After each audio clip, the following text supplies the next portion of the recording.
गणेशाय श्री जगदम्बा माता की जय। हरे राम राम राम हरे हरे, हरे कृष्ण कृष्ण कृष्ण हरे हरे, हरे राम राम राम हरे हरे, हरे कृष्ण कृष्ण कृष्ण हरे हरे, हरे राम राम राम हरे हरे, हरे कृष्ण कृष्ण कृष्ण हरे हरे, हरे राम राम राम हरे हरे, हरे कृष्ण कृष्ण कृष्ण हरे हरे, हरे राम राम राम हरे हरे, हरे कृष्ण कृष्ण कृष्ण हरे हरे, हरे राम राम राम हरे हरे, हरे कृष्ण कृष्ण कृष्ण हरे हरे। बोला पुंडलिक वरदा हरि विठ्ठल श्री ज्ञानदेव तुकाराम, पंढरीनाथ भगवान की जय, मौली ज्ञानेश्वर महाराज की जय, जगद्गुरु संत तुकाराम महाराज की जय। जय जय रघुवीर समर्थ। वक्रतुंड महाकाय सूर्यकोटि संप्रभ निर्विघ्नं कुरु मे देव सर्वकार्येषु सर्वदा, सर्वमंगलमांगल्ये शिवे सर्वासाधिके शरण्ये त्र्यंबके गौरी नारायणी नमस्तुते। गुरुर्ब्रह्मा गुरुर्विष्णू गुरुर्देव महेश्वरा, गुरुर्साक्षात् परब्रह्म तस्मै श्री गुरुवे नमः। जय जगदम्ब माता की जय। या देवी सर्वभूतेषु मातृरूपेण संस्थिता, नमस्तस्यै नमस्तस्यै नमस्तस्यै नमो नमः। जयाचा जगी जन्म नामार्थ झाला, जयाने सदा वासनामात केला, जयांच्या मुखी सर्वदा नामकीर्ती, नमस्कार त्या ब्रह्मचैतन्यमूर्ती। जरी जरी मणिधेनु आठवी वत्सनित्य, जननी करी कामे बालका पाशिचित्त, तदुपरी गुरुमाये लेकुरा ठेवी प्रेम, श्री सद्गुरु रामानंद तुम्हा प्रणाम। आहे तू जननी मदी नकळे अज्ञान मी लेकरू, घाली गे मम प्रेम पाकर सदा दूरी नको घेदरू, प्रेमे वाहत मुक्त कंठ करुणी नाही तुझे बंधन, प्रल्हादा गुरुराज यानित तुम्हा माझे असो वंदन। जय जय रघुवीर समर्थ। आनंद कोटि ब्रह्मांड नायक राजाधिराज सच्चिदानंद सद्गुरु श्री ब्रह्मचैतन्य रामानंद प्रल्हाद महाराज की जय। जय जय रघुवीर समर्थ। श्रीराम समर्थ।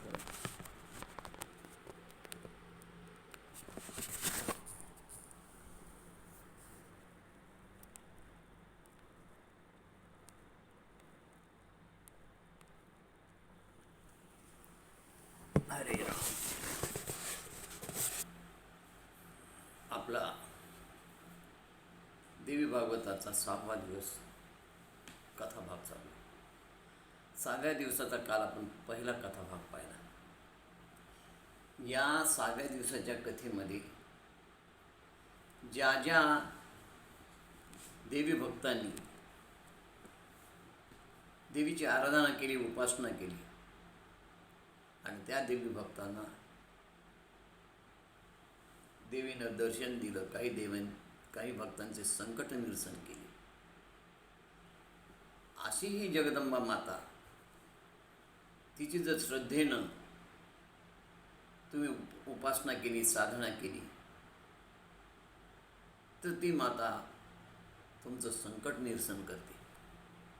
मागे पुढे उभी राहे सांभाळीत आलेल्या संकटा निवाराया, अशी ख्याती या जगदंबे मातेची। आणि म्हणून आम्ही काल काही कथा पाहिल्या की ज्या कथेमध्ये सुदर्शन राजाला वैभव प्राप्त झालं, उतथ्य हा उर्फ सत्यव्रत हा विद्वान झाला देवी कृपेमुळे, ऋतुवा ऋषीच्या मुलाचं देवीच्या कृपेमुळं व्यसन सुटलं, वगैरे अशा कथा काल मी पाहिल्या। आज आपण पुढची कथा पाहणार आहोत। आजची जी कथा पहिली होती ती सप्तशती पाठामध्ये आलेली सुंदर कथा आहे बघा। या कथेतलं एक वैशिष्ट्य आहे की भगवती भुक्ती मुक्ती देते। भुक्ती मुक्ती देणं म्हणजे काय? या भगवतीचं एक ब्रीद वाक्य आहे, भक्त संकटी पडता झेलून घेई वरचे वरी. वरचे वर संकटातून भक्ताला झेलून घेते. आणि अजून एक तत्व आहे की भुक्ती मुक्ती देते. म्हणजे तुम्ही जर त्या देवीची आराधना केली तर तुमचं संकट दूर करतेच. परंतु देवीचं वैशिष्ट्य, जो जे वांछील तो ते लाहो प्राणी जात. तुम्हाला हवं ते ती देते. म्हणजे संसारातल्या अडचणी नाहीशी करते, संसार सुखाचा करते. संसार सुखाचा करून तुम्हाला मुक्ती मार्गाला लावते. हे या देवीचं वैशिष्ट्य. आता इथे दोन ज्या कथा आपण पाहणार आहोत. आता पहिले राजा सुरथ. या राजा सुरथाला अपेक्षा आहे राज्य प्राप्त व्हावं, त्याला राज्य दिलं. पण राज्य दिल्यानंतर जगदंबेची कृपा एवढी झाली की त्याला जगदंबेबद्दल त्याच्या मनामध्ये भक्तिभाव उत्पन्न झाला. राज्य केलं देहाने, पण मनानं जगदंबेजवळच राहिला. आणि वानप्रस्थाश्रमामध्ये गेल्यानंतर जगदंबेचं नामस्मरण चिंतन करून तो मुक्त झाला. ही नामस्मरणाची गोडी तिनं लावली त्याला त्याचं राज्य देऊन. आणि अशा रीतीनं दुसरं जे आहे समाधी वैश्य, याला संसाराचा मुळात वीटच आला होता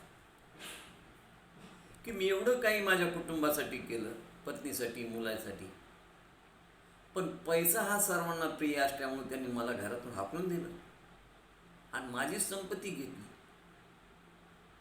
म्हणून तो मला ते ना आवडे जनधन माता पिता. मला धन नको, पत्नी नको, मुलं नको, काही नको. संसाराचा वीट आला आणि त्या वीट आल्यानंतर त्याने या ठिकाणी येऊन जे आहे ते सुमेध ऋषीच्या आश्रमात येऊन जगदंबेचं नवाह पारायण केलं, भागवत केलं. आणि त्याच्या मनामध्ये वैराग्यवृत्ती उत्पन्न झाली की ज्या धनामुळे एवढं सगळं घडलं ते मला पती पत्नी मुलं कोणीच नको, ज्यांनी माझा आमिर केला, मला घरातून हाकलून दिलं. मग माझी फक्त कोण आहे? ही जगदंबाच माझी, बाकी माझं काही नाही. मग मला काही नको, माझं कोणी नाही, माझी फक्त जगदंबा माता आहे.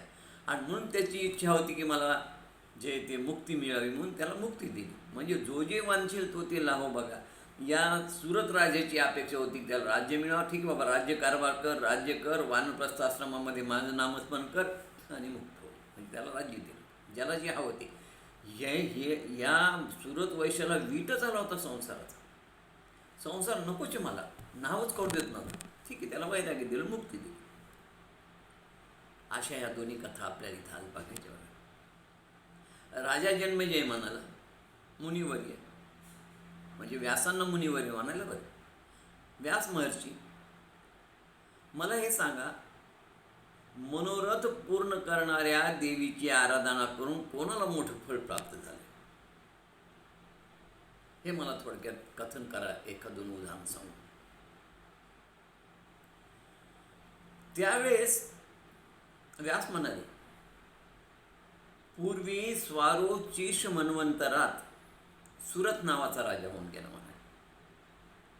तो अत्यंत उदार होता, धार्मिक होता, नीतिनियमानं वागणार होता, प्रजेची खूप काळजी घेत होता आणि अत्यंत प्रामाणिक राजा होता. पण काही म्लेच्छांनी सैन्य जमा करून त्याच्या विरुद्ध बंड पुकारला आणि त्यांच्या काही मंत्र्यांनीही फितुरी केली आणि त्या म्लेच्छांची साथ दिली, गटबाजी केली, शत्रूला मदत केली याच्याच मंत्र्यांनी. आणि त्यामुळं काय झालं की या म्लेच्छ आणि राजा यांच्यामध्ये युद्ध झालं आणि युद्धामध्ये राजाचा पराभव झाला. मग राजा कुणालाही न बोलता तो जीव वाचवला आणि त्या घोड्यावर बसून तो तिथून जे जंगलात आला. त्यांना पाहिलं, मी जर आता इथं यांच्या तावडीत सापडलो तर हे म्लेच्छ माझा काटा काढते, मला जिवंत ठेवणार नाही. म्हणून आहे त्या घोड्यावर बसला तो आश्रमात मध्ये आला आणि तो आश्रम होता सुमेधा ऋषीचा आश्रम. त्या आश्रमात आल्यानंतर त्यांनी त्या मुनींना प्रणाम केला. मुनी म्हणाले, तुझे कल्याण होईल. कोण आहेस तू? कुठून आलास? तू चिंताक्रांत का दिसतो? तुझ्या दुःखाचं कारण काय? मला कारण सांग, मी तुझं दुःख नाही सकत.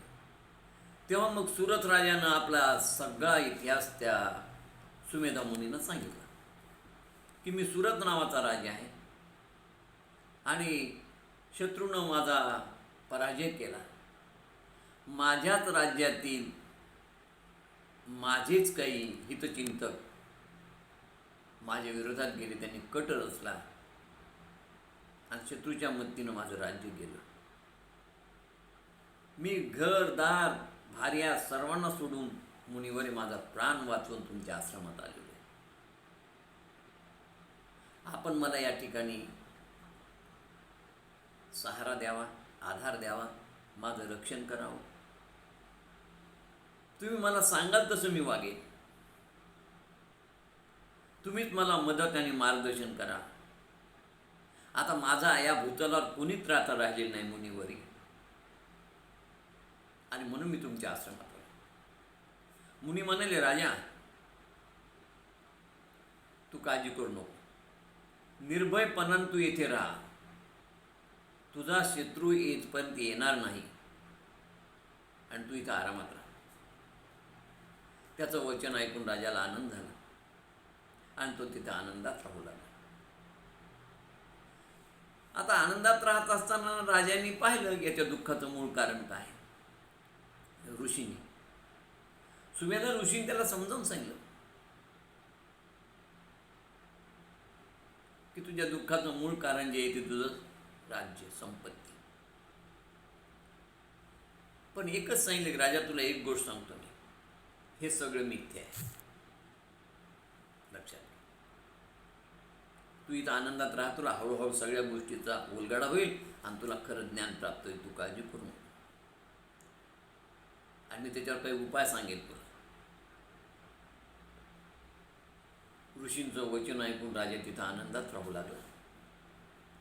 आणि हा राहत असताना एके दिवशी कुणीतरी वैश्य व्यापारी, तोही दुःखी होता, चिंताक्रांत होता, तोही त्या आश्रमात फिरत फिरत आला.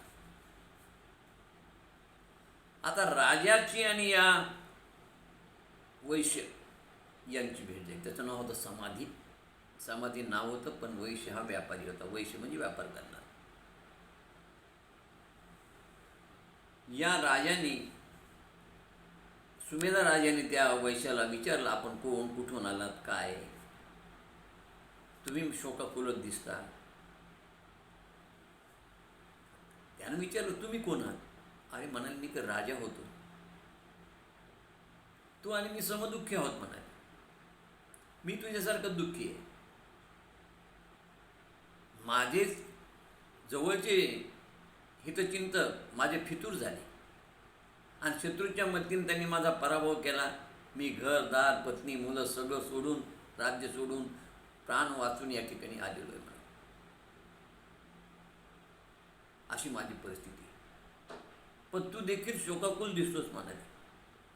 तुझ्या दुःखाचंही कारण मला सांग. राजाचं हे बोलणं ऐकून तो समाधी वैश्य म्हणाला, मी वैश्य जातीचा, मी एक व्यापारी आहे, माझं नाव समाधी. मी खूप व्यापारामध्ये पैसा कमवला, धनाढ्य होतो मी.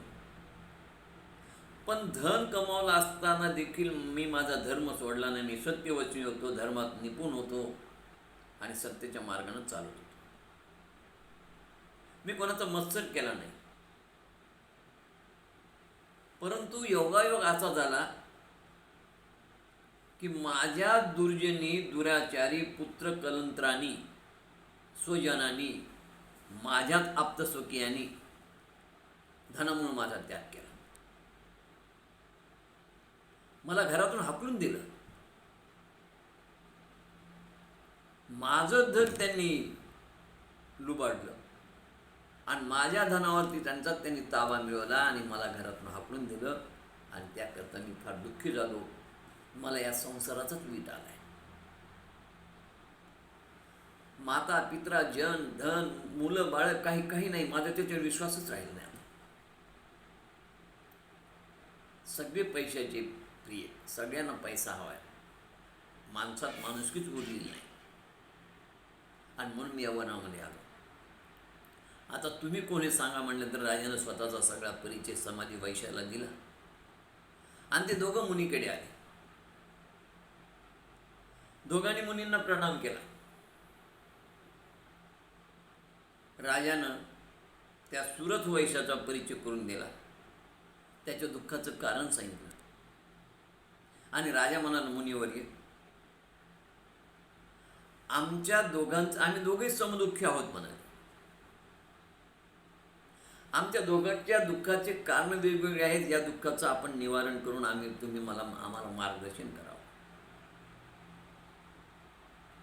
म्हणजे राजानं सविस्तर परिचय दिला होता मुनींना, त्या वैश्याने सविस्तर परिचय दिला मुनींना, आणि त्या सुमेधा मुनींनी त्यावेळेस त्या दोघांना सांगितलं आणि उत्कृष्ट मार्गदर्शन केलं. त्याने सांगितलं, तुमच्या दोघांचं दुःखाचं कारण मोह आहे. लक्षात ठेवा. राजाला राज्य गेल्याचं दुःख आहे, तर वैश्याला संपत्ती गेली आणि ती आप्तसुखियांनी घेऊन आपल्याला हाकून दिली याचं दुःख आहे. पण या दोन्ही गोष्टीत एक लक्षात ठेवा, राजा, तुझं राज्य मिथ्य आहे आणि समाधी, तुझा संसार मिथ्या आहे. या राजाचं राज्य मिथ्या आहे, सगळं खोटं आहे, आणि तुझा संसार, पत्नी, मुलं, बाळ हे सगळं मिथ्या आहे. आणि या मिथ्या वस्तूपासून माणसाला सुख कधीच प्राप्त होत नसतं, आणि म्हणून तुम्ही दुःखी आहात. हे तुमचं खरं अज्ञान आहे की ज्याच्यामध्ये सुख नाही त्याच्यामध्ये तुम्ही सुखाचा शोध घेत राहिला. जे जगत मिथ्या आहे, त्या जगतातून सुख काय मिळणार तुम्हाला? पण या जगताचा निर्मिती करणारा जगदीश्वर, ती अंबिका, जगदंबिका, जी आदिमायादी शक्ती, जिच्यामुळंच तुम्हाला शाश्वत सुख मिळू शकतं. म्हणजे तुम्ही जे शाश्वत आहे त्याचा मार्ग सोडला आणि जे अशाश्वत आहे त्याचा मार्ग धरला. हे दिसणारं सगळं जगत मिथ्या आहे. मग त्याच्यामध्ये राज्य आलं, तुझा संसार आला, आणि मिथ्या वस्तूमध्ये जे काही विषय, ते विषय तुम्हाला खरं सुख देत नाही, क्षणिक सुख असते. सत्य सुख जर द्यायचं असेल, पाहायचं असेल, तर या लक्ष्यावरचं लक्ष काढून अलक्ष्याकडे लक्ष द्यावं लागतं, आणि ते अलक्ष्य म्हणजे जगदंबा तत्व.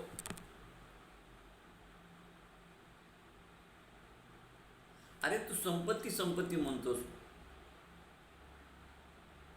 वैश्या, कष्ट करून तू प्रामाणिकपणाने, धार्मिक वृत्तीनं, नीतिनियमानं संपत्ती जमवली, मान्य आहे. पण तू ही संपत्ती तू इथं जमवलीस, तू बरोबर आणली होती का? नाही. येताना काही आणलं का? नाही. जाताना काही नेणार नाहीस का? नाही. मग याच्यावर तुझा कसला हक्क आला? खरं तर असं आहे की या भूतलावरत्या कोणत्याही वस्तूवर तुमचा केसा इतका हक्क नाही. मग काय त्या संपत्तीचं तुम्ही घेऊन बसला? कोणाचा संसार, कोणाची पत्नी, कोणाची मुलं, कोणाचे बाळं? अरे हा मिथ्या संसार आहे. मागच्या जन्मात तुझे हे जे तुला धन घेऊन हाकून देणारे पुत्र, कलंत्र, पत्नी, हे तुझे मागच्या जन्मात होते का नातेवाईक? आठवतं का? नाही.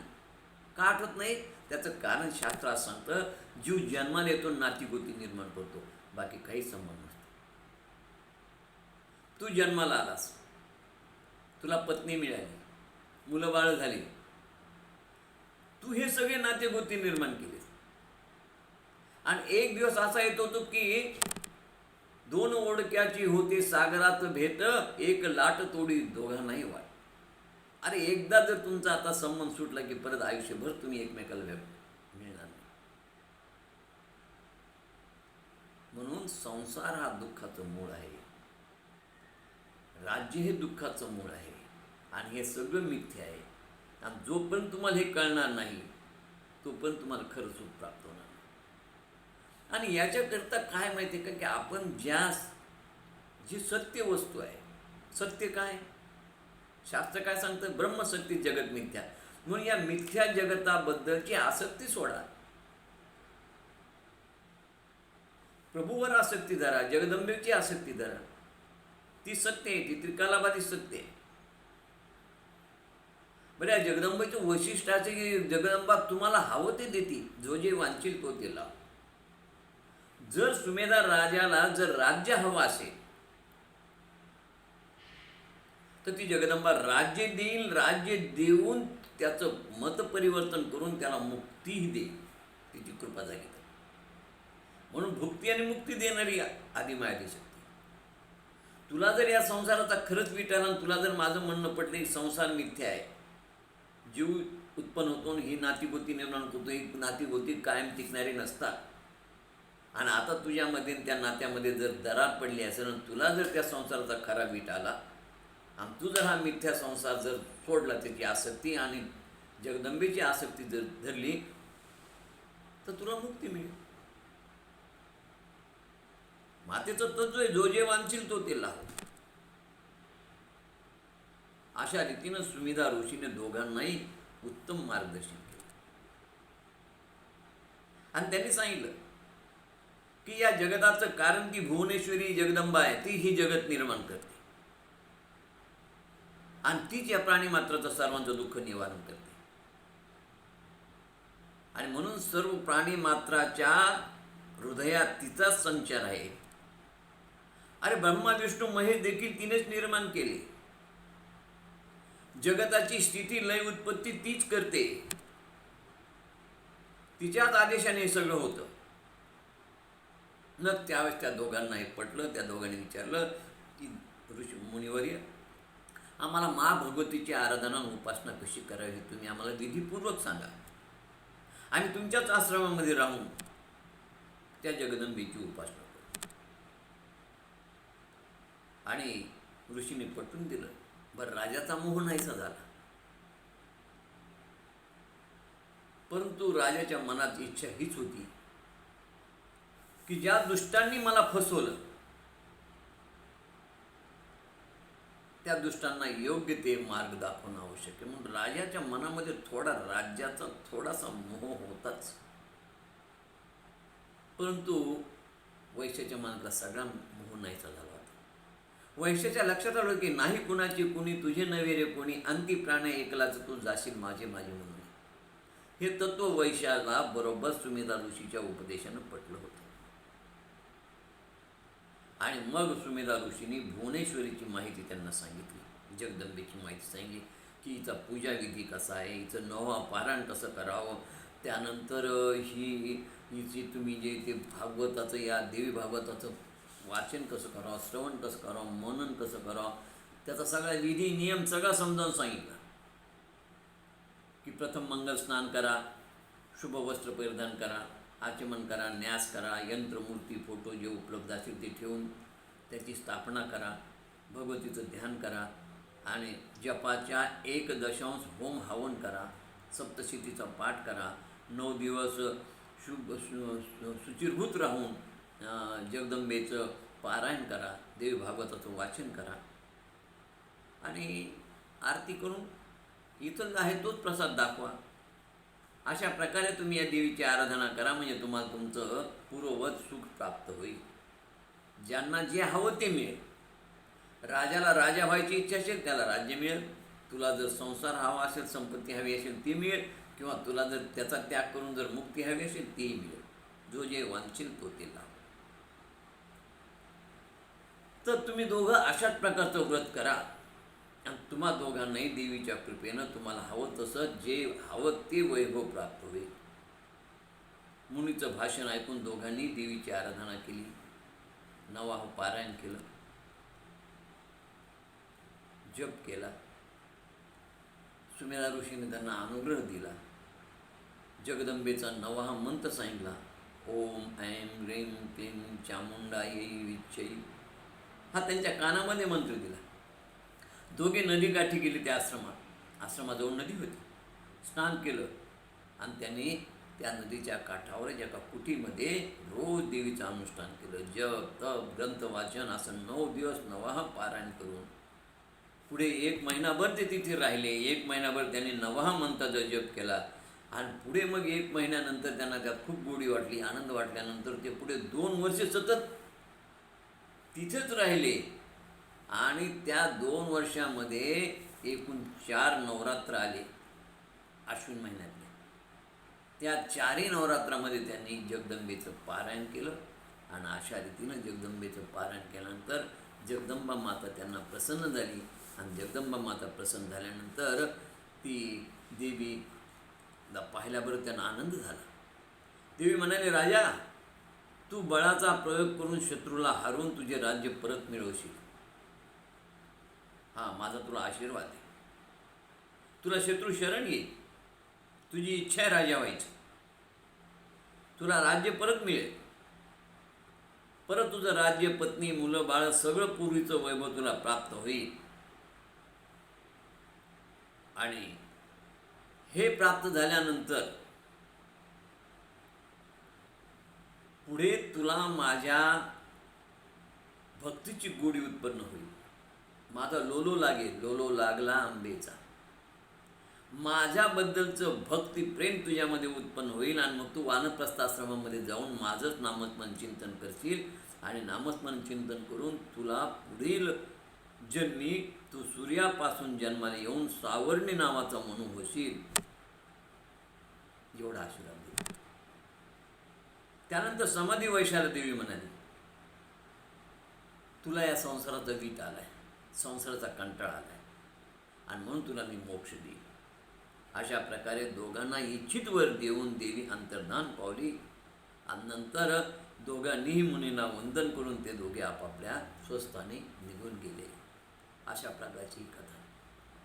यानंतर पुढची कथा येते ती नर नारायण आणि प्रल्हाद यांच्यावर झालेला देवीचा अनुग्रह.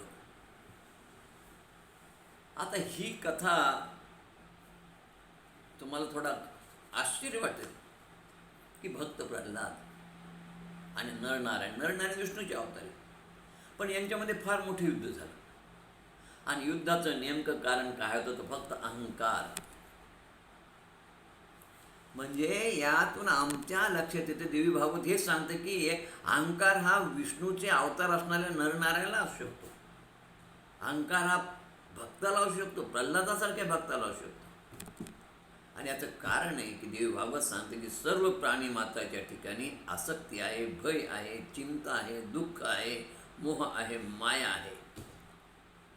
याशिवाय आणि हे असण्याचं कारण त्रिगुण, सत्व, रज, तम हे तिन्ही गुण प्रत्येकात आहेत आणि हे तिन्ही गुण प्रत्येकात असल्यामुळे प्रत्येकाच्या ठिकाणी आसक्ती, भय, चिंता, दुःख आहे. आसक्ती, ममता, मोह हे दुःखाचं मूळ कारण आहे. मागच्या कथेत आपण पाहिलं की राजा सुरथला आणि समाधी वैशाला हेच सांगितले की राजाला राज्यपदाची आसक्ती आहे, शत्रूची भीती आहे, तर समाधी वैशाला कुटुंबाची संपत्तीची अपेक्षा आहे आणि म्हणून दोघे दुःखी. मग या आसुरी अशा ह्या दुष्टशक्ती आहेत. बरं, या दुष्टशक्ती प्रत्येकाच्या अंतस्थ आहेत, तुमच्या आमच्या हृदयात आहेत. प्रत्येकाच्या अंतस्थ हृदयामध्ये मधु आणि कैटभ आहेतच.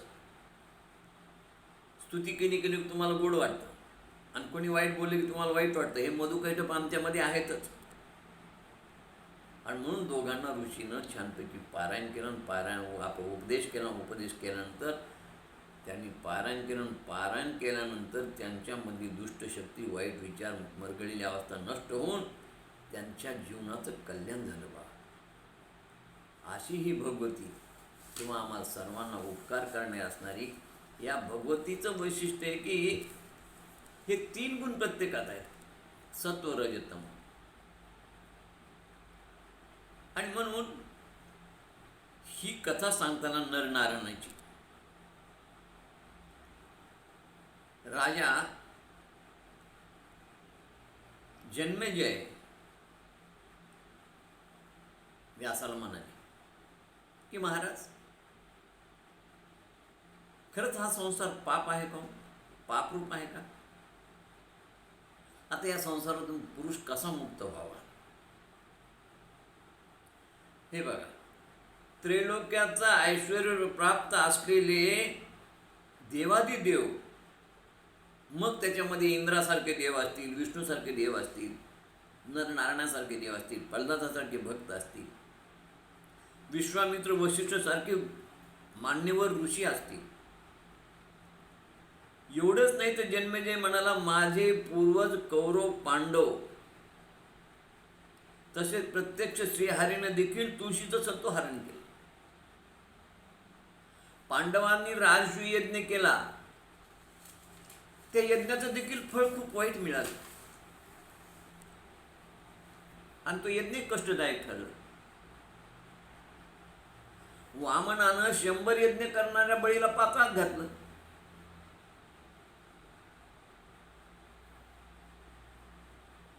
आता मला सांगा, तारा आणि बुध यांची कथा आम्ही पाहिलेली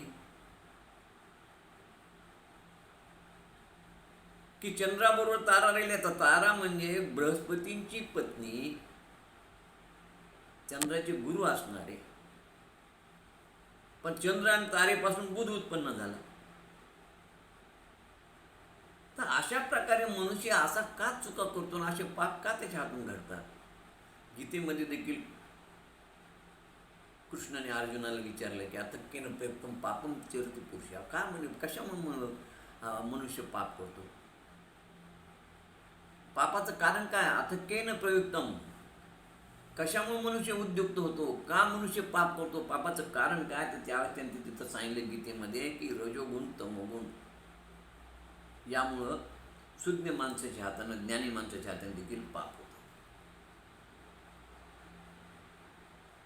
म्हणून या ठिकाणी चंद्राच्या हातून पाप झालं, इंद्राच्या हातून पाप झालं, विष्णूच्या हातून पाप झालं, नरनारायणाच्या हातून पाप झालं,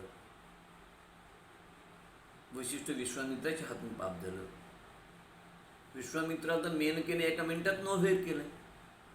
तर हे पाप होण्याचं कारण एकच आहे, रजोगुण तमोगुण. त्यामुळं सगळ्यात महत्त्वाचं काय की या सगळ्या गोष्टीमुळे तुमच्या मनामध्ये संभ्रम निर्माण होतो. तसा संभ्रम आमच्या जन्मेजयाच्या मनात निर्माण झाला की ज्ञानी लोक देखील असं पाप का करतात, यात त्यांचा धर्म काय, यात अधर्म काय, याचं मला मार्गदर्शन करावं, असा प्रश्न जन्मेजयानं व्यासानं विचारला. व्यास म्हणाले, जन्मेजय, हे जे काही घडतं ना, ते सत्यासाठी, धर्मासाठी घडत असतं, पण हे आम्हाला कळत नाही. आणि ही घडणारी ही आदिमय आदिशक्ती जगदंबा आहे, ही तिच्या लीला आहे, तीच हा खेळ करते, म्हणून तिला खेळिया म्हटलेली.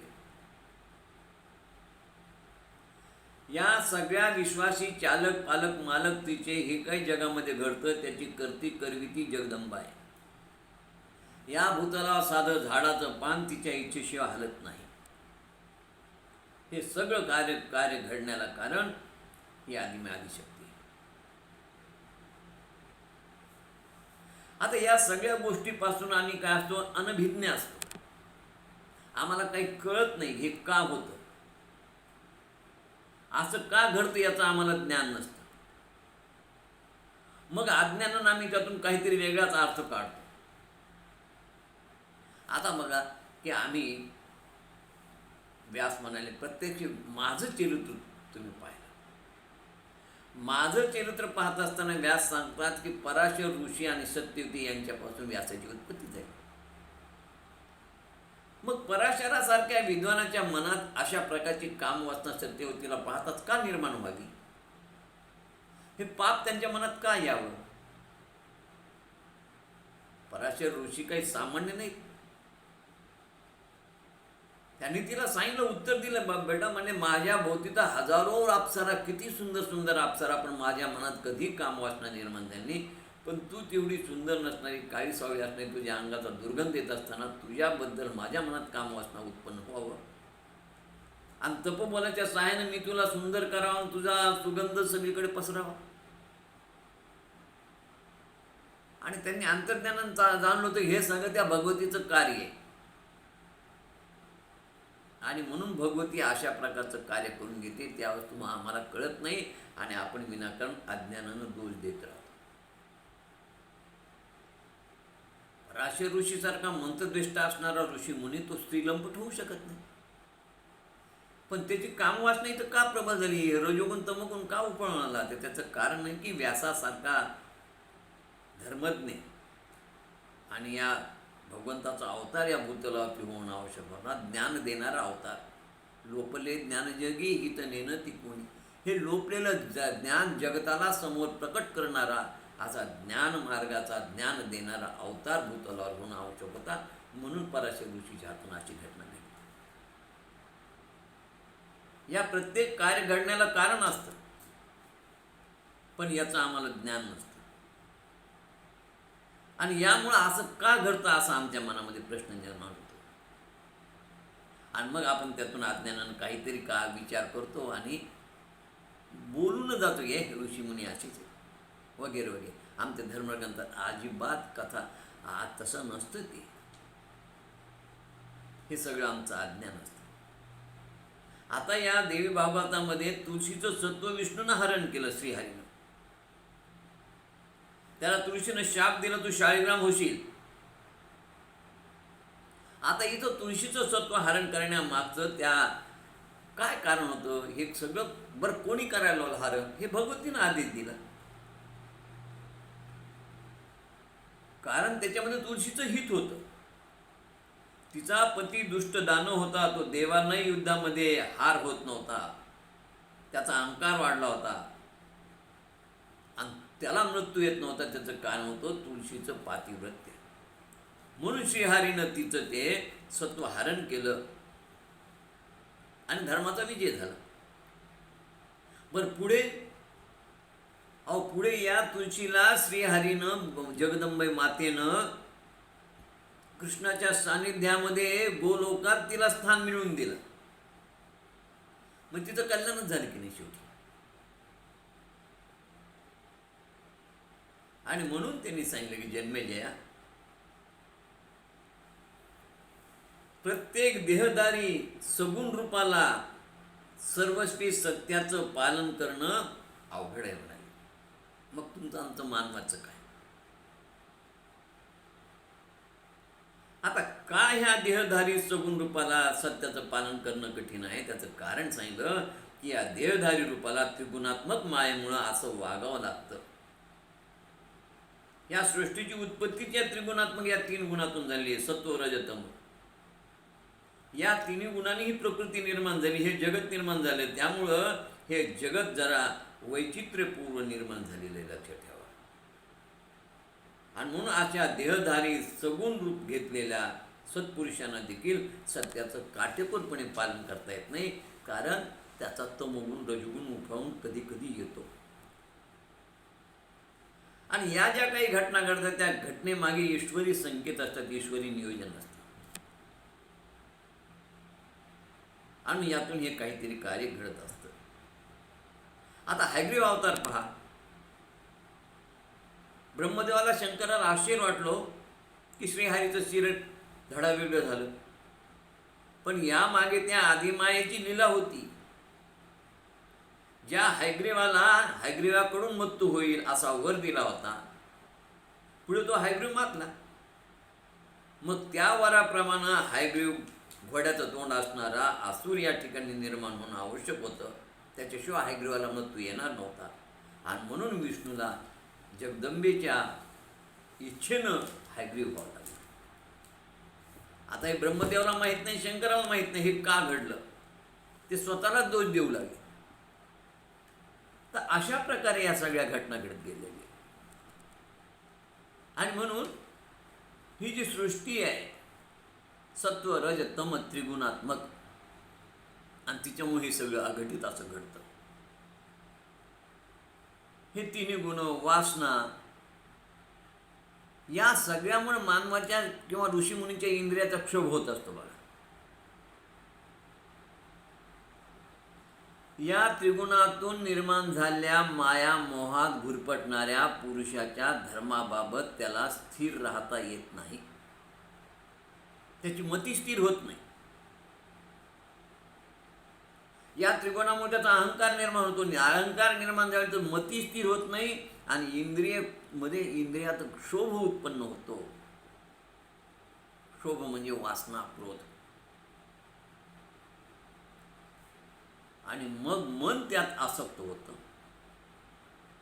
म्हणजे या मोहानं, विकारानं अघटित घटना घडतात.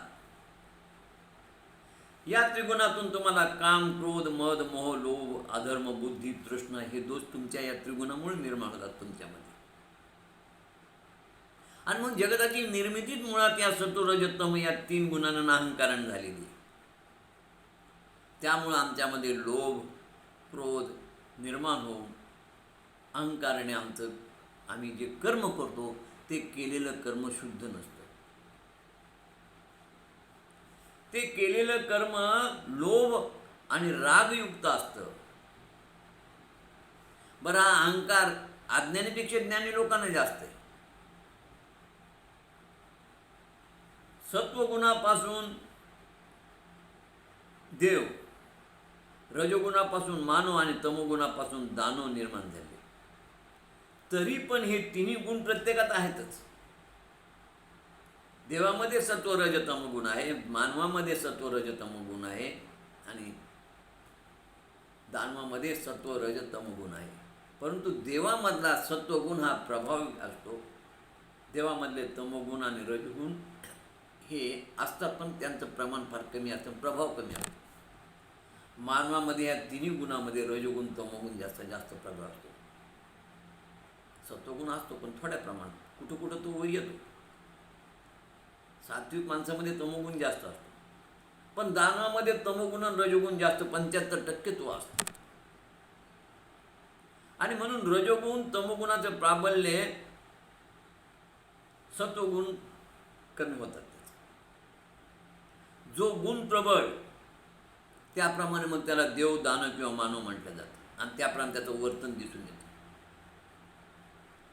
मायेमुळं, अहंकारामुळं देव, दानव यात नेहमीच वैर निर्माण झाले.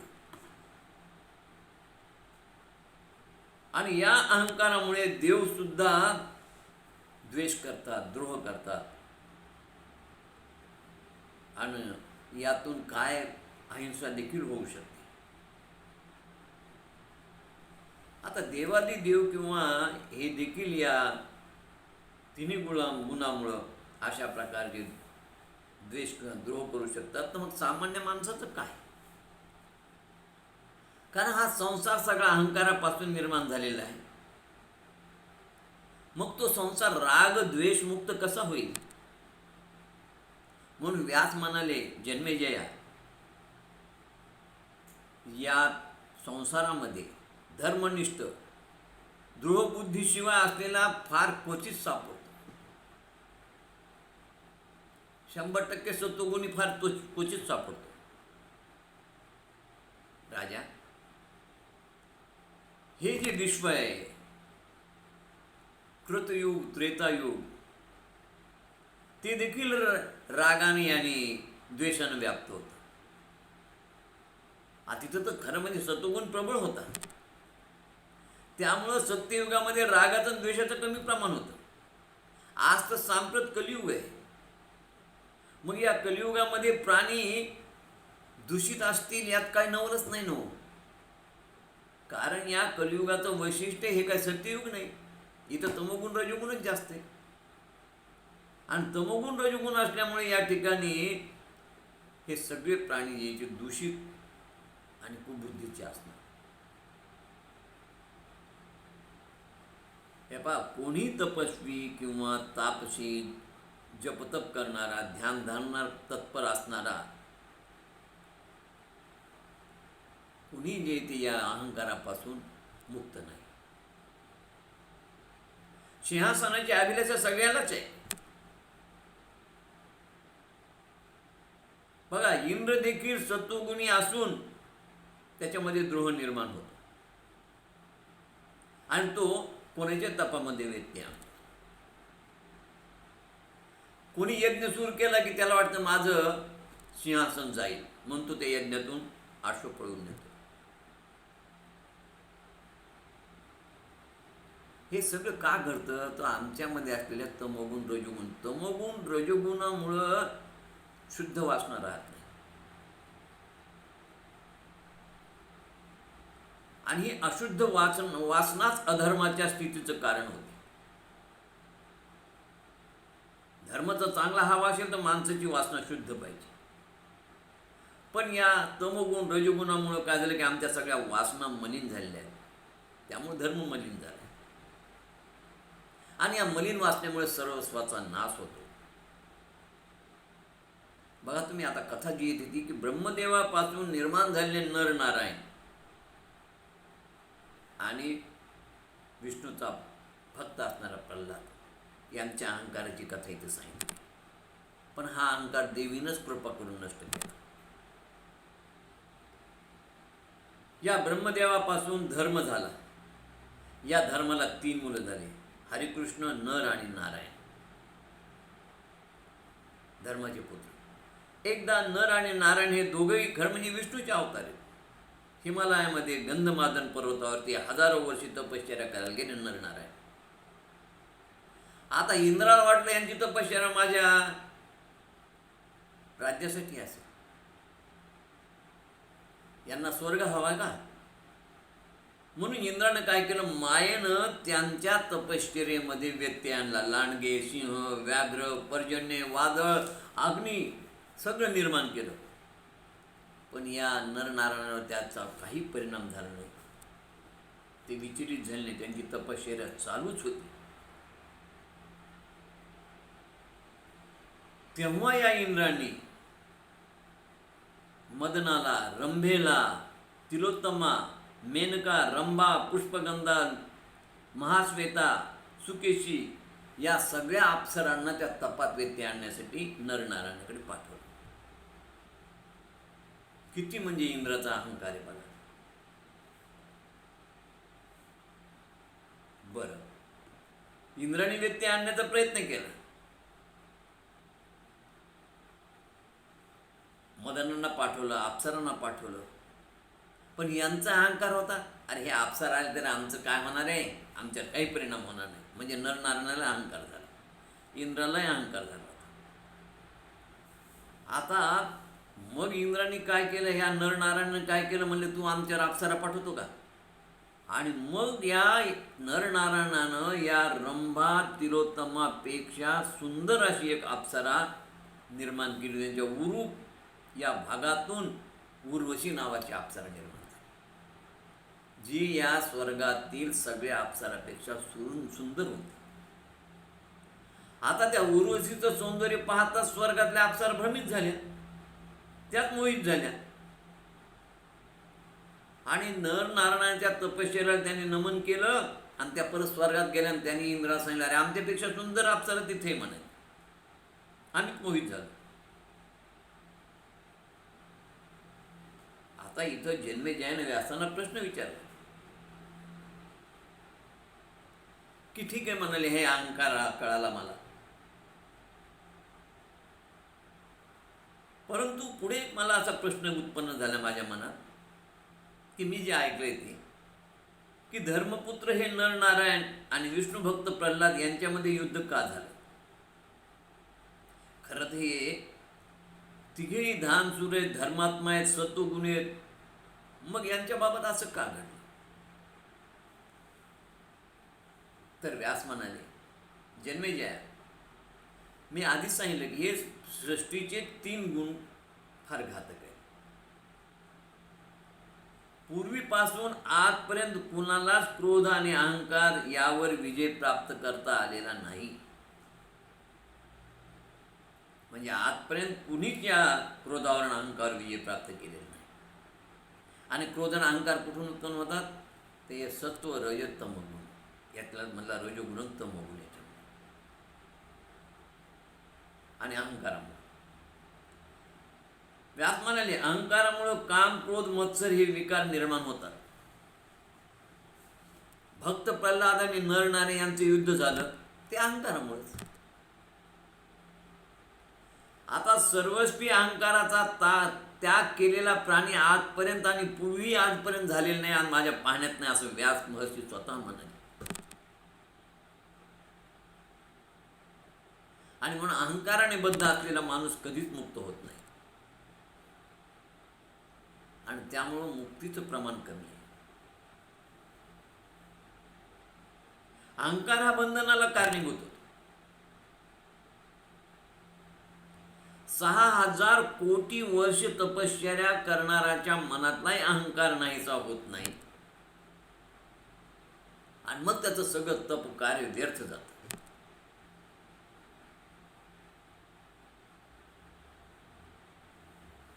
व्यास म्हणाले, हिरण्यकशिपूच्या वधानंतर प्रल्हाद पाताळात गेला, राजा झाला.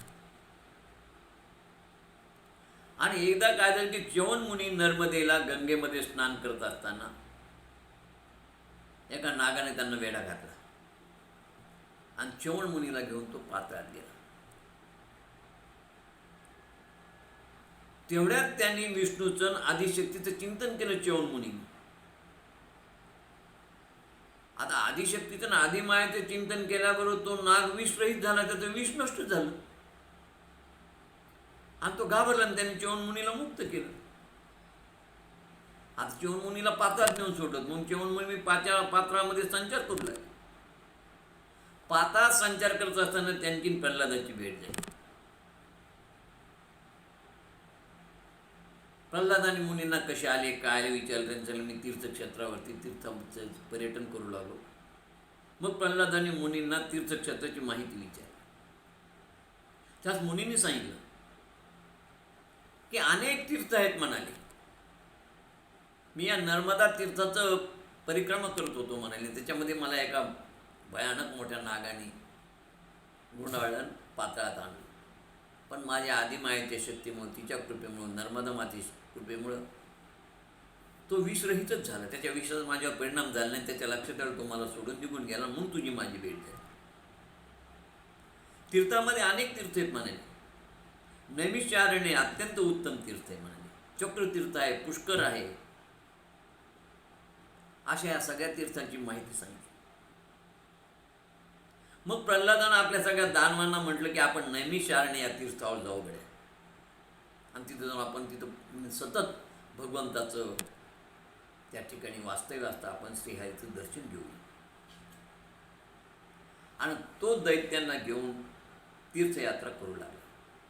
प्रल्हाद तीर्थयात्रा करत असताना त्याने 2 जटाधारी तपस्वी पाहिले. कोण होते ते? हे नरनारायण होते. पण हे तपश्चर्या करत असताना त्या ठिकाणी त्यांच्याजवळ 2 भात्यामध्ये भरलेले बाण पाहिले. त्यानं भरपूर बाण होते, आणि त्या ठिकाणी 2 धनुष्य होते. एक होता सांख्य आणि दुसरा होता पिनाक, म्हणजे सारंग नावाचा धनुष्य आणि पिनाक नावाचा धनुष्य, 2 धनुष्य तिथे त्यांनी पाहिले. आणि भरलेले भाते बाणाने. प्रल्हादाच्या मनात आश्चर्य निर्माण झालं की हे तर ऋषी मुनी तपश्चर्या करणारे, मग यांना हा सारंग धनुष्य कशाला पाहिजे, हा पिनाक धनुष्य कशाला पाहिजे, एवढे भात्यामध्ये भरलेले बाण कशाला पाहिजे. अहो मुनी म्हणले की तपस्वी, मग यांना या बाणाची आवश्यकता काय. प्रल्हादाला त्या मुनीचा रागच आला. तो त्या मुनींना म्हणाला, हे मुनींनो, तुम्ही तपश्चर्या करणारे मुनी, जपतप करणारे मुनी, मग तुम्हाला या धनुष्यबाणांची गरज काय हो. मी असं सत्ययुगात कुठंच पाहिलं नाही, कुठं वाचलं नाही, आणि मला हे माहिती नाही. हा विरोधाभास आहे. जिथं तप आहे, साधना आहे, नामस्मरण आहे, तिथे आपण धनुष्याचं काय काम. हा, कलियुगामध्ये एखाद्या तपस्व्यानं जर स्वतःच्या जवळ धनुष्यबाण ठेवला, शस्त्रास्त्र ठेवलं, तर ते वेगळी गोष्ट आहे. पण सत्ययुगात हे शक्य नाही. आश्चर्य वाटतं त्याला. आता एक गंमत बघा तुम्ही की ऋषी मुनींचं कालच बातमीत पाहिलं की त्या हनुमंताच्या जन्मस्थानावरून वाद निर्माण झाला. नर नारायण सारख्या प्रल्हादासारख्या जर देवामध्ये जर अहंकार निर्माण होऊन क्रोध उत्पन्न होत असेल तर ऋषीमुनींना त्या जागेवर क्रोध निर्माण होणं काही आश्चर्य नाही. पण लोक विचार करतात बघा ऋषीरासून भांडले जातात. अरे सृष्टीत सत्वगुणांनी उत्पन्न झाली आहे. सत्वगुण रजोगुण तमोगुण त्यानंतर तमोगुण उठून आला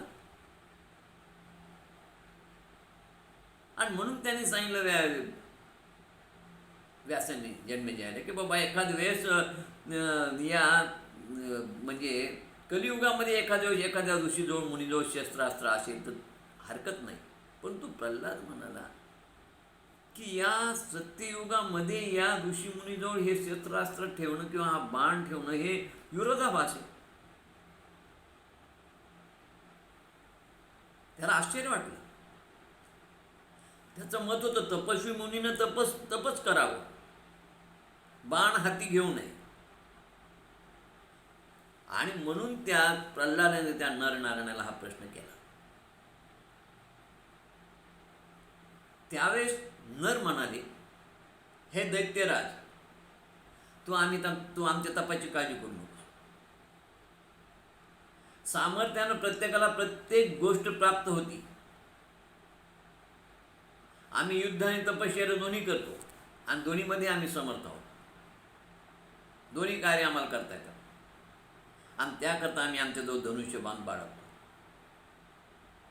प्रल्हाद म्हणाला, तुम्ही वृथा गर्वानं अहंकारानं बोलत आहात. तीर्थक्षेत्रावरती तपस्व्यांचं आचरण धर्माचं हवं.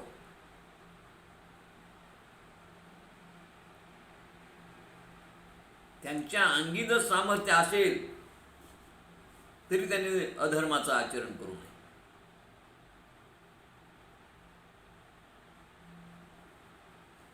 त्याने सांगितलं की दैत्यराज प्रल्हादाला असलं दांभिक धर्माचरण कधीच आवडत नाही. तुमच्या अंगी जर खरं युद्धाचं सामर्थ्य असेल तर माझ्यासमोर प्रकट व्हा. मी पाहतो तुमचं सामर्थ्य काय आहे. करा माझ्याशी युद्ध. त्यास नर म्हणाला, हे असुर राजा प्रल्हादा, तुला तुझ्या शक्तीचा फार अहंकार झाला. जर खरा तुला अहंकार झाला असेल तर हो तयार युद्धाला. म्हणजे बघा, पहिले आम्ही इंद्राचा अहंकार पाहिला, आता नरनारायणाला अहंकार झालाय की आम्ही तपस्वी आहोत आणि युद्धामध्ये निपुण आहोत. प्रल्हादाला अहंकार झाला आणि नरनारायण त्याला म्हणतात, तुझ्या शक्तीचा तुला फार अहंकार झाला म्हणून तू आम्हाला युद्धाचं आव्हान करतो, तर ये युद्धाला. हा लक्षात ठेव म्हणाले, तुझं शिर तोडून देऊन टाकतो म्हणाले आम्ही. युद्ध करणे तुझी इच्छाच राहणार नाही.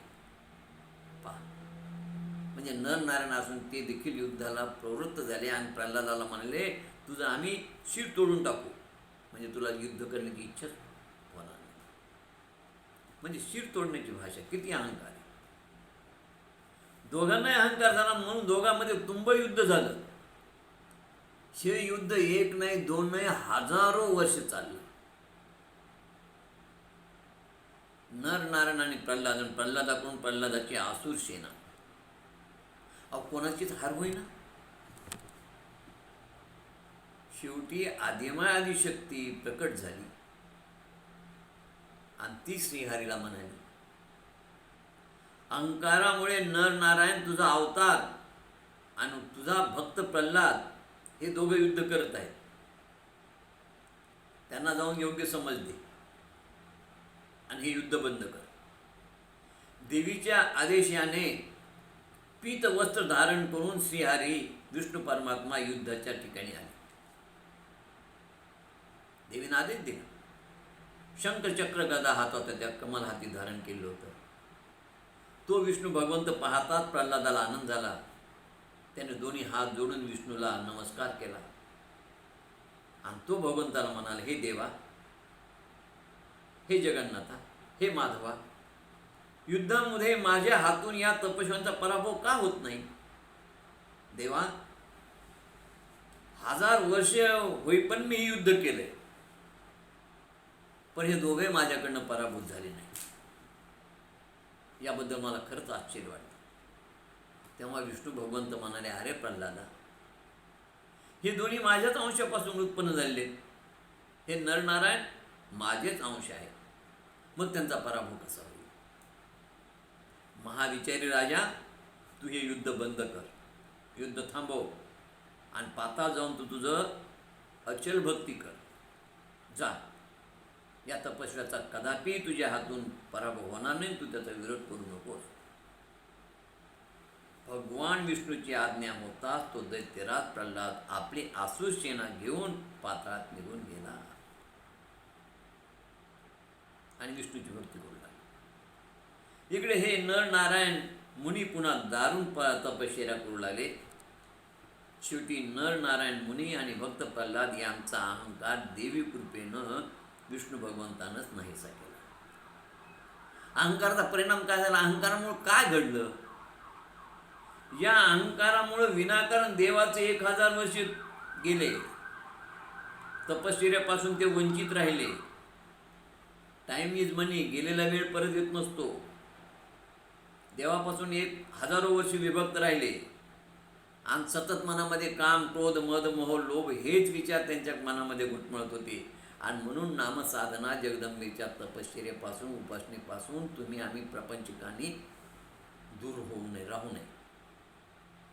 आपण जर त्या साधनेपासून दूर झालो, वंचित झालो, तर आमच्यामध्ये देखील त्या नरनारायणाप्रमाणे काम, क्रोध, मद, मोह, अहंकार उत्पन्न होतात आणि मन अशुद्ध, अपवित्र होत असतं. आणि म्हणून सतत जगदंबेची उपासना करा. तर या अहंकाराचा हा परिणाम झाला. आणि म्हणून तुकाराम महाराज म्हणतात की हरिभजना विन काळ घालवू नको रे. भगवंताच्या स्मरणाशिवाय, चिंतनाशिवाय वेळ घालवू नका, वाया घालू नका. मदमोह अहंकार सोडा आणि भगवंताचं भजन करा. तर अशा रीतीनं देवांना देखील अहंकार होतो. म्हणजे हे सत्व, रज, तम तिन्ही गुण या सृष्टीमध्ये आहेत, ते तुमच्या आमच्यामध्ये देखील असतील याचा जरा विचार करा. आणि त्याप्रमाणे यातून आम्हाला तमोगुण, रजोगुणातून आम्हाला मुक्ती होण्यासाठी आम्हाला सत्संग हवा आहे. त्याच्यावरती प्रभाव त्यांचा कमी व्हावा आणि सत्वगुणाचा प्रभाव वाढवण्याचा आम्ही प्रयत्न करावा. हे या कथेतून आम्हाला शिकण्यासारखं आहे. नंतर सुकन्येवर झालेली देवीची कृपा ही एक कथा आहे. जन्मेजय व्यासमुनींना म्हणाले की सुकन्येला देवीची कृपा होऊन तिचे पती तरुण कसे झाले ती कथा मला सांगावी. व्यास म्हणाले, राजा, पूर्वी मी देवर्षी नारदाकडून ऐकलेली कथा आहे, मी तुला ती सांगतो, जशा ती सांगतो. तिसरा मनुपुत्र शर्यती यास अनर्थ नावाचा अतिविख्यात असा पुत्र झाला आणि एक लावण्य संपन्न अशी सुलक्षणी कन्या झाली, तिचं नाव सुकन्या. राजा शर्यतीनं आपली सुकन्या ही कन्या अंध असलेल्या च्यवन मुनीला दिली. ती पतिव्रता होती. तुका म्हणे पतिव्रता तिची देवावरी चाली सत्ता. पतिव्रता अनुसयेनं ब्रह्मा, विष्णू, महेश तिने बाळ केली होती, तशी जी पतिव्रता सुकन्या होती ती शक्तीची उपासक होती, देवीची उपासना करायची. तिची पतिसेवान पतिव्रता धर्म यामुळं सूर्याचे 2 पुत्र अश्विनी कुमार यांनी जगदंबेच्या आज्ञेनं त्या च्यवन मुनीला तरुण केलं, त्याला दृष्टी दिली. खरे तर सुकन्या ही सुंदर होती, सुस्वरूप होती, सर्वगुण संपन्न होती. ती कुरूप अवगुणी नव्हती, अंध नव्हती.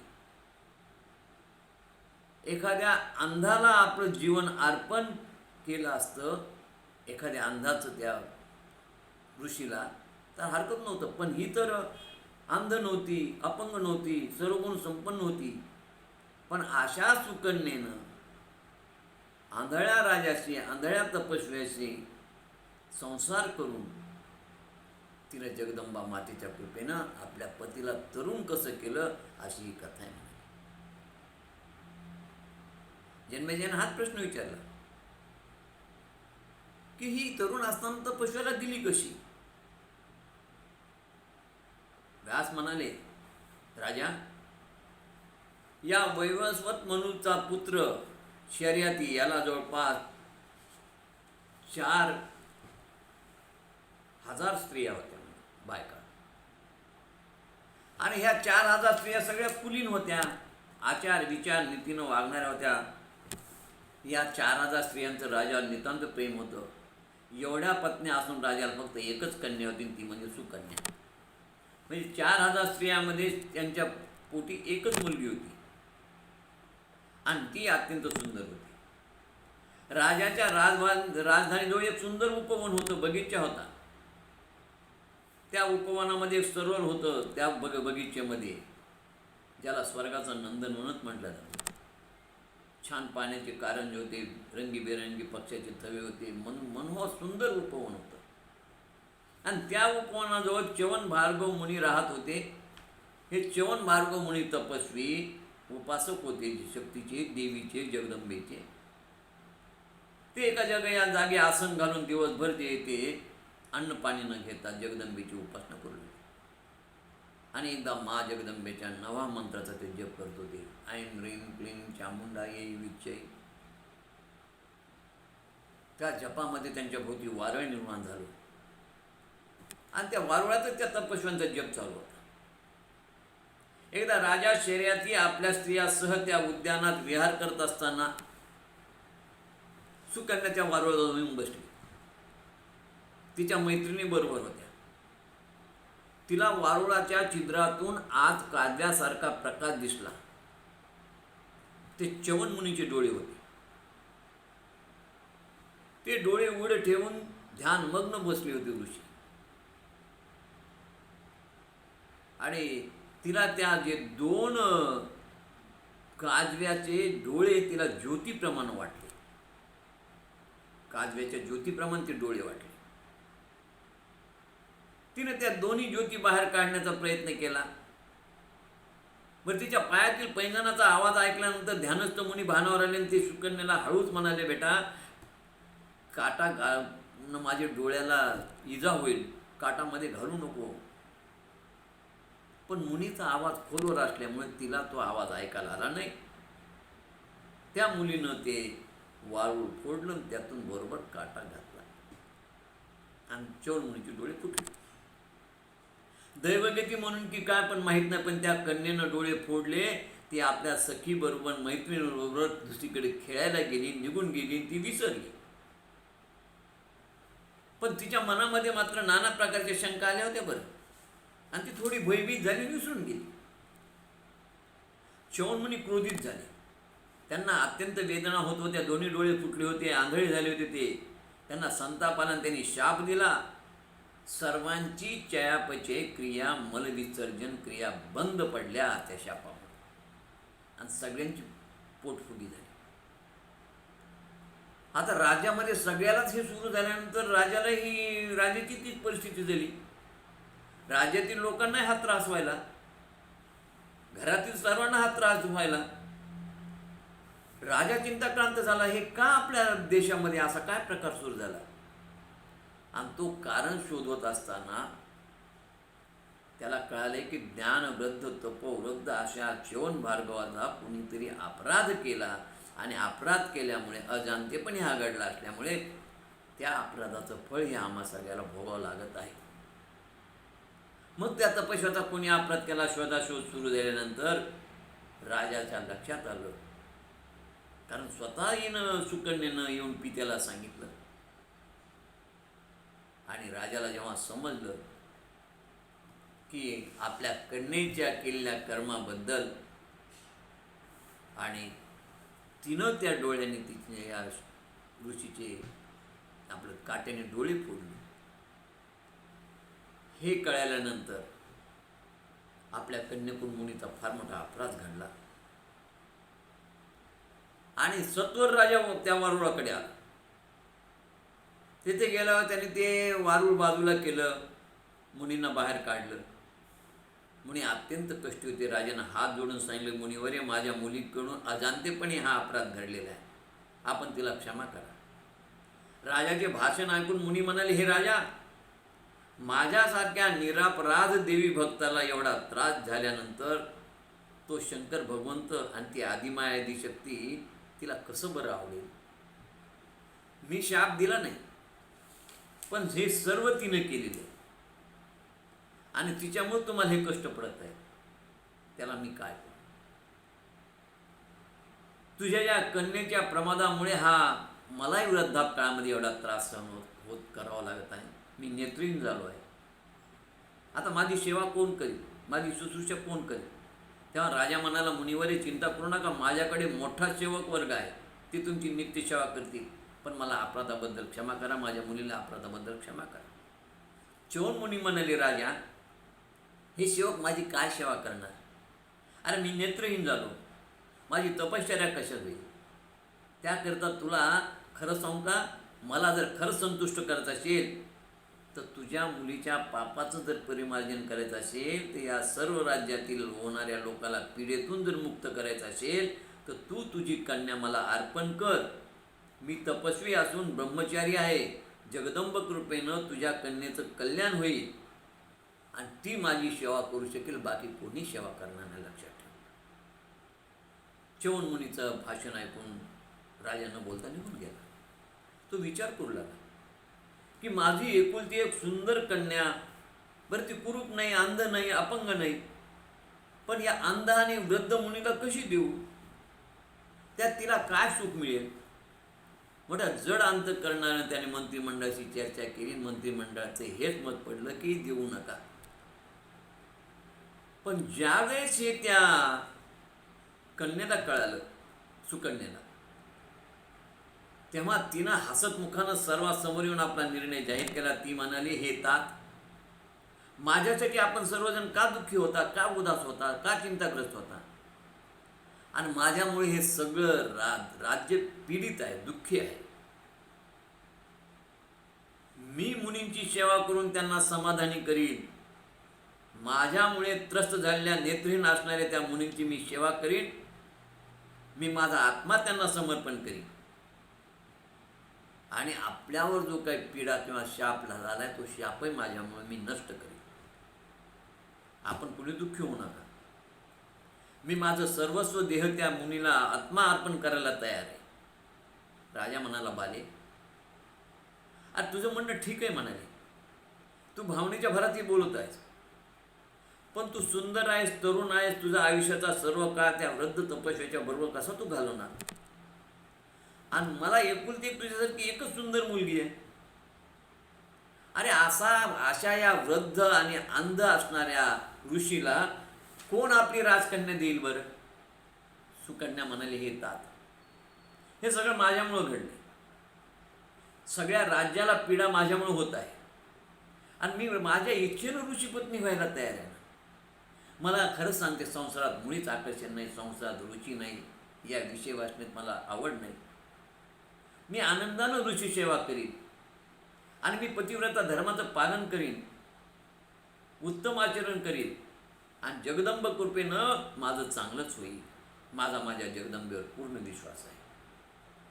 सुकन्येचं भाषण ऐकून राजा सुकन्येस घेऊन त्या च्यवन मुनीकडे आश्रमात आला.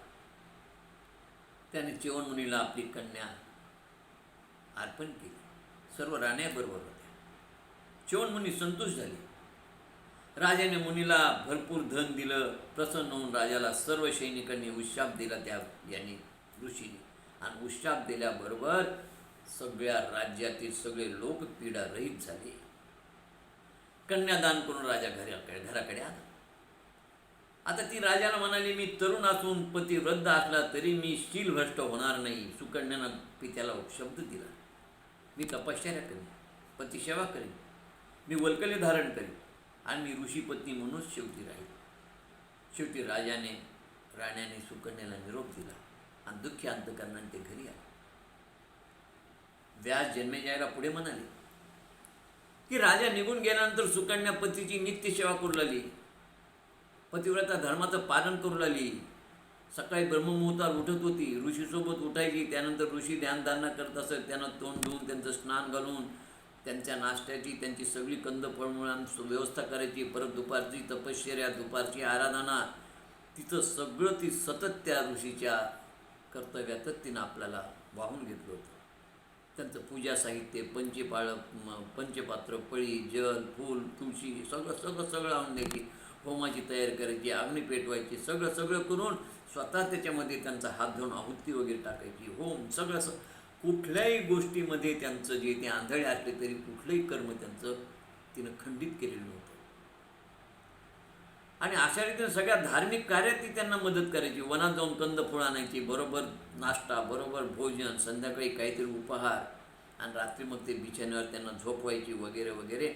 अशा रीतीनं तिचा सगळा वेळ त्या पतिसेवेत जात होता. आणि नंतर रात्री ती त्यांची पाय चिपून द्यायची. तर अशा प्रकारे रात्री उशिरापर्यंत, सकाळी ब्रह्ममुहूर्तावर उठल्यापासून रात्री उशिरापर्यंत ती त्या च्यवनमुनीची सतत जे ती सेवा करायची. त्यामुळं च्यवनमुनी अत्यंत समाधानी होते. ती अत्यंत प्रेमानं आदरानं त्यांची सेवा करत होती. आता ती म्हणायची हा माझा पतिधर्म आहे. त्यामुळे च्यवनमुनी आनंदी झाली होती. बघा, गंमत अशी झाली की एकदा ती सरोवरावरती स्नान करण्यासाठी गेली असताना त्या वनामध्ये सूर्याचे 2 पुत्र, ज्यांना अश्विनी कुमार म्हणतात, 2 मुलं, दोघांनाही अश्विनी कुमार म्हणतात. आणि ते त्या वनात आल्यानंतर त्या उपवनाची शोभा पाहत पाहत ते त्या सरोवराच्या ठिकाणी आले. त्यांना ती सुकन्या दिसली. त्याने तिला प्रश्न विचारला की या निर्जन वनामध्ये, सरोवरामध्ये तू कोण आहे सुंदरी? तुझे पती कोण आहेत? तू कोणी देवकन्या तर नाहीस ना? आणि तुला इथे एकटीला भीती कशी वाटत नाही? अगं तू तर एवढी सुंदर आहे, दिसायला तुझी योग्यता विमानात बसण्याची असून तू या निर्जन वनामध्ये अनमनी पायाने कशी फिरतेस? आम्हाला याचं आश्चर्य वाटतं. मग तू कोण आहे हे आम्हाला सांग. त्यावेळी सुकन्या म्हणाली, हे स्वर्गातील देवतांनो, माझं नाव सुकन्या असून मी महान तपस्वी च्यवनमुनीची पत्नी आहे. माझे पती वृद्ध असून अंध आहेत. मी त्यांची रात्रंदिवस सेवा करते आणि माझ्या इच्छेनंच मी या पतीचा स्वीकार केलेला आहे. मला अनेक राजांनी मागण्या घातल्या होत्या, पण मी स्वतःहून वडिलांची आणि आईची इच्छा नसताना ऋषी पत्नी झाली. मी उत्तम रीतीने माझ्या पतिव्रता धर्म निभावत आहे आणि मी या माझ्या कार्यात अत्यंत समाधानी आहे, आनंदी आहे. जवळच माझा आश्रम आहे. त्या आश्रमामध्ये माझे वृद्ध आणि अंध पती बसलेले आहेत. त्यांची तुम्हाला इच्छा असेल तर भेट होईल. हे देवराज, आपण कोण आहात? आपला मला परिचय द्या. सुकन्येचं भाषण ऐकून कुमाराने स्वतःचा परिचय देऊन तिला म्हटले की आम्ही सूर्याचे पुत्र आहोत, देव आहोत म्हणाले. ते म्हणाले, हे सुंदरी, तू जे सांगते ते जरा विचित्र वाटतं. तुझ्यासारखी एवढी सर्वांग सुंदर कन्या, अगं स्वर्गातील अप्सरेपेक्षा त्यांच्या तुलनेत तू कमी नाही. असं सौंदर्य तुझं असताना आणि तू तरुण असताना शर्यती राजाने या अंध आणि वृद्ध तपस्व्याला तुला दिलं कसं? आम्हाला आश्चर्य वाटतं.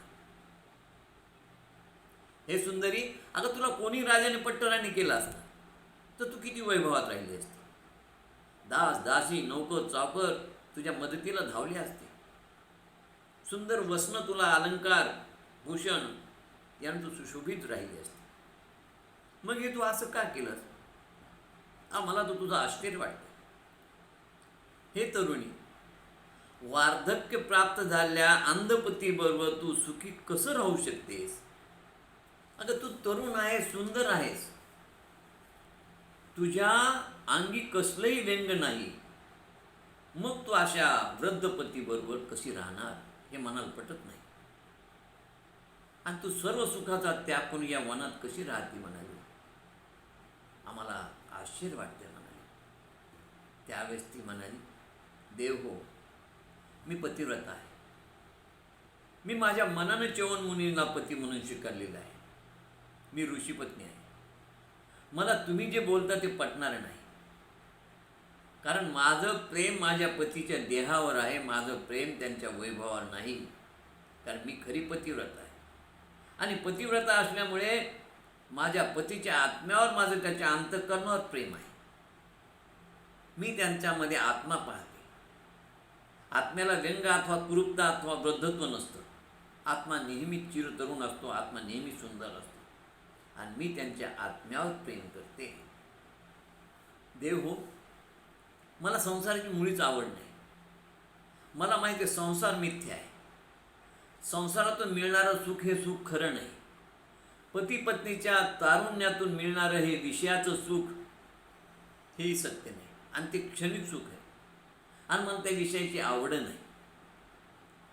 मला शाश्वत सुखाची आवश्यकता आहे आणि शाश्वत सुख जे आहे ते मिळतं ते पतिसेवेतून. कारण आणि म्हणून मला काय की तारुण्याची मुळीच आवड नाही, संसाराची मुळीच आवड नसल्यामुळे मी मनोभावे यांना पती म्हणून स्वीकार केला आणि मी त्यांचा पतिनिष्ठेने पतिव्रता असल्यामुळे मी अत्यंत निष्ठेने त्यांची सेवा करते. कारण मला शाश्वत सुख मिळायचं. मला या संसारामध्ये पती पत्नीच्या तारुण्यात त्याचं मला आकर्षण नाही. ते विषय सुख मला आवडत नाही आणि म्हणून मी या ठिकाणी माझ्या पतिसेवेमध्ये अगदी आनंदी आहे. तर अशा रीतीने हे तिनं सांगितल्यानंतर अश्विनी कुमार म्हणाले, हे सुंदरी, तुझं म्हणणं हे आम्हाला वाटतं भावनेच्या भरात तू बोलतीस. तू हे केलं, योग्य केलं नाही. तू थोडा विचार कर ना. तू किती तरुण आहेस, सुंदर आहेस. तुझं आयुष्य व्यर्थ जात आहे. अशा या अरण्यात ही वेलकले धारण करून तुझ्यासारख्या सुंदर स्त्रीनं राहणं आणि सारं तारुण्य व्यर्थ जाणं याची आम्हाला खंत वाटते. आम्ही दोघं सूर्यपुत्र आहोत, तरुण आहोत. आमच्या दोघांपैकी एकाची तू निवड कर आणि तुझ्या आयुष्याचं सार्थक करून घे. पती आणि पतिव्रती हे सारं ठीक आहे, पण ज्या वयात जे करण्यायोग्य ते केलंच पाहिजे. हा निसर्ग नियम आहे. तरुण वयात वैराग्य हे खरं नाही आणि ते खरं वैराग्य नसतं. वृद्धापकाळात आलेलं खरं वैराग्य ते टिकणार असतं. तरुणपणी संसाराची अनासक्ती म्हणजे मनाविरुद्ध केलेली बळजबरी आहे. तू मनाला विरोध करत आहे आणि तू तरुण वयामध्ये जर तारुण्याचा उपभोग घेतला पाहिजेच आणि जर तो घेत नसशील तर ते आम्हाला बरोबर वाटत नाही.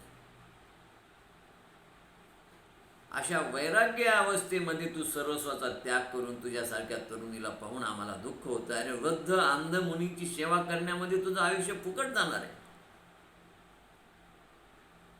आणि म्हणून तू असमर्थ आहे. तू तुझ्या पतीचं रक्षण करू शकणार नाहीस म्हणे वेळ प्रसंगी. आणि म्हणून आम्हा दोघांपैकी कुणाला तरी तू देवपुत्राचा स्वीकार कर आणि सुखी हो. असं म्हटल्यानंतर ते म्हणाले की हे आमची अशी इच्छा पाहतो. ती म्हणजे हे देव हो, सुख हे उंची आणि उंची अलंकार, उंची वस्त्र यावर नसतं आणि त्याचं मला आकर्षण आहे. माझा पती हाच माझा दागिना आहे. पती हेच माझं वैभव आहे. पती हीच माझी श्रीमंती आहे. पती हेच माझं ऐश्वर्य आहे. आणि माझं पतिप्रेम पतीच्या अंतःकरणावर आहे, आत्म्यावर आहे. मला माझ्या पतीची कुटी हे स्वर्गापेक्षा प्रिय आहे म्हणून मी येथे खूप समाधानी आहे. अश्विनी कुमार म्हणाले, तुझं सगळं खरं आहे, पण हा प्रश्न अल्पावधीचा नाही बेटा. तू वृद्ध आणि अंध पती समवेत यौवनाचा पूर्ण प्रदीर्घ काळ कसा व्यतीत करशील? तू राजकन्या आहेस. संसारातील सर्व सुख उपभोगाची तुला जाणीव आहे आणि या अवस्थेत तू आपला निर्जन काळ कसा व्यतीत करणार? कायमची तू दुःखी होशील. आम्ही सांगतो त्याचा विचार कर. आम्ही तुला काही वाईट सांगत नाही. तुझं ज्यात कल्याण आहे तेच आम्ही तुला सांगतो. आणि अश्विनी कुमारचं भाषण ऐकून सुकन्याच्या मनामध्ये भीती उत्पन्न झाली. ती पतिव्रता असल्याने तिला या देवपुत्रांचं, सूर्यपुत्रांचं भाषण म्हणजे देखील भीती वाटू लागली. ती म्हणाली, देवपुत्रांनो, तुम्ही मला देवाप्रमाणे पूज्य आहात. तुम्ही साक्षात देव असल्यामुळे अंतर्ज्ञानाने माझी परिस्थिती तुम्ही जाणता. तुम्ही सर्वज्ञ आहात. मी पतिव्रता आहे आणि पतीला पित्याला दिलेला शब्द मी पाळत आहे. माझ्या इच्छेनं मी या मुनीला माझा देह अर्पण केला. तेव्हा पतिव्रता धर्म सोडून इतर मार्गाचा मी अवलंब कशी करेल? आणि मला हे पटणार नाही. हा संसार आसार आहे. हे जग मिथ्या आहे. ही माया आहे. आणि हे सगळे भोग जे आहेत हे खोटे आहेत. म्हणून मी माझ्या पतीच्या कुटीमध्ये त्यांच्या सेवेमध्ये समाधानी आहे. मी माझ्या धर्माचे योग्य पालन करत आहे. तेव्हा ते दोन्ही देवकुमार म्हणाले, हे सुनाईने खरंच तू धन्य आहेस. तुझी पतिनिष्ठा आणि धर्मपरायणता पाहून आम्ही तुझ्यावर खूप प्रसन्न आहोत. तुला हवा तो तू वर मला मागून दे. तुझ्या कल्याणासाठी तुझं कल्याण व्हावी आमची इच्छा आहे.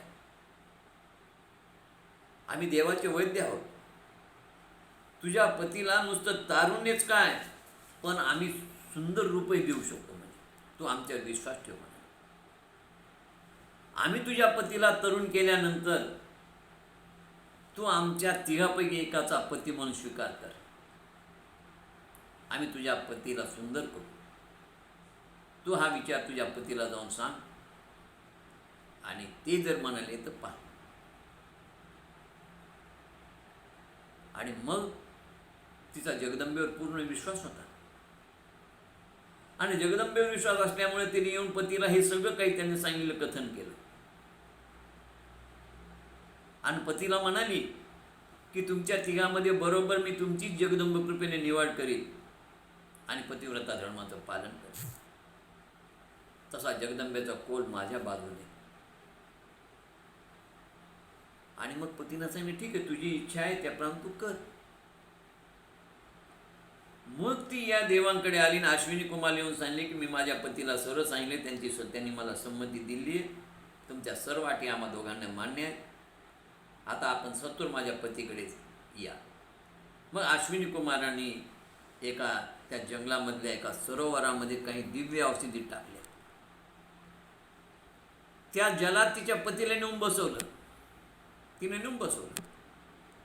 त्याप्रमाणे तिने केल्यानंतर या दोन्ही अश्विनी कुमारांनी त्या जलामध्ये बुड्या घेतल्या. बुडी मारल्यानंतर हे तिघही सरोवरातून बाहेर आले. पण तिघही तेजपुंज, सुंदर, तरुण आणि एकसारखे दिसत होते. बरं, तिघांचा बोलण्याचा आवाज सारखाच. आता सुकन्येने मनोमन प्रार्थना केली जगदंबेची की हे जगन्माते, मोक्षदायिनी देवते, तूच मला माझ्या पतिव्रत्याचं रक्षण कर आणि माझा पती कोणता आहे तूच मला बरोबर सद्बुद्धी दे. तशी मला तू बुद्धी दे. आणि हात जोडून तिने विनंती केली, या देवी सर्वभूतेषु बुद्धिरूपेण संस्थिता नमस्तस्यै नमस्तस्यै नमो नमः. माते, या तिघात माझा पतिराज कोण आहे? शुभफळ देणाऱ्या देवीने तिला दिव्य असं ज्ञान दिलं आणि सुकन्येच्या हृदयात निर्माण केलं ते दिव्य ज्ञान. आणि तिनं आपला पती त्या दिव्य ज्ञानाच्या सहाय्यानं अचूक ओळखला. सद्बुद्धी देवीने दिली. अशा प्रकारे खरी पतिव्रता असणारी सुकन्या खरी देवी उपासक होती.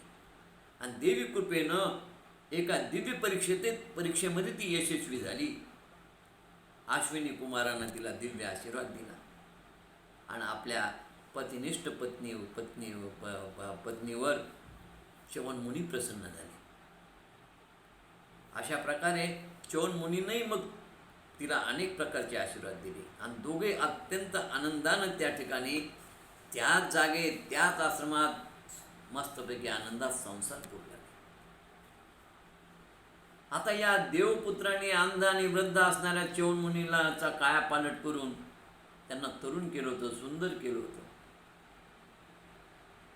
आणि मग च्यवनमुनीने सांगितलं की तुम्हाला मी शर्यतीच्या राजाच्या यज्ञामध्ये तुम्हा दोघांना देवांनाही सोमपान करवी, पार्टी दे.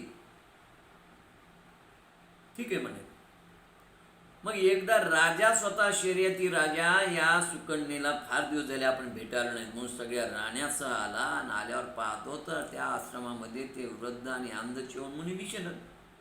त्याऐवजी एक सुंदर दिव्य असा दिसणारा सुंदर तरुणा बाण तरुण पुरुष दिसू लागला. राजाच्या मनात शंका उत्पन्न झाली, पण ती जास्त काळ टिकली नाही. उद्विग्न आणि दुःखी झालेल्या राजाला सुकन्येनं ताबडतोब ओळखली आणि म्हणाली, बाबा हा जो तरुण दिसणारा न यौवन संपन्न सुंदर हा जो पुरुष आहे हा माझा पती आहे, हे च्यवनमुनी आहे, भेटा त्यांना. राजाला आश्चर्य वाटलं आणि मग सुकन्येनं च्यवनमुनीनं घडलेली सगळी हकीकत राजाला सांगितली. सुकन्याच्या पतिव्रता धर्मामुळं आंबेनं दिलेले हे फळ आहे असं च्यवनमुनीने सांगितलं. अश्विनी कुमारांना आम्ही शब्द दिले की तुमच्या यज्ञात त्यांना आम्ही सोमपान करू. आणि मग या शर्यती राजानं तेही आश्वासन पाळलं. राण्यांना आनंद झाला. पुढे मुनीच्या इच्छेप्रमाणे या शर्यती राजाने यज्ञ केला. त्या यज्ञामध्ये अश्विनी कुमारांना दोघांनाही सोमपान घडविलं, करविलं वगैरे. अशा प्रकारे झालेली सेवा या ठिकाणी आपण संपूया. जय जगदंब, जय जगदंब, जय जगदंब.